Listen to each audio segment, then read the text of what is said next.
திருப்பூர் மாவட்டம் பல்லடம் அருகே சாலையோர கம்பி வேலி மீது பைக் மோதிய விபத்தில் இளைஞர் உயிரிழந்தார். நெஞ்சை பதற வைக்கும் காட்சிகளை முதலில் பார்க்கலாம்.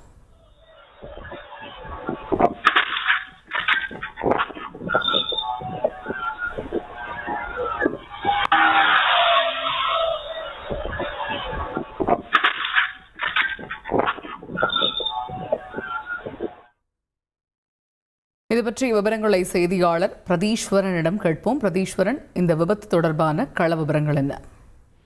வணக்கம். திருப்பூர் அருகே விஜயாபுரத்தை சேர்ந்த அபிஷேக் என்ற 22 வயது உடைய இளைஞர் அவினாசிபாளையம் பகுதியில் உள்ள தனியார் கல்லூரியில் 3ஆம் ஆண்டு படித்து வந்தார்.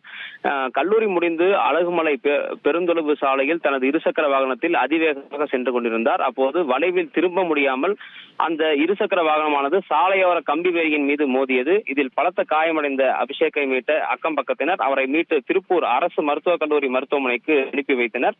மேலும் அவரை பரிசோதனை செய்த மருத்துவர்கள் அவர் இறந்து விட்டதாக தெரிவித்தனர். மேலும் இது குறித்து போலீசார் மேற்கொண்டு வந்த விசாரணை மேற்கொண்டு வருகின்றனர். இதனிடையே இது தொடர்பான சிசிடிவி காட்சிகள் தற்பொழுது வெளியாகி பரபரப்பை ஏற்படுத்தியுள்ளது.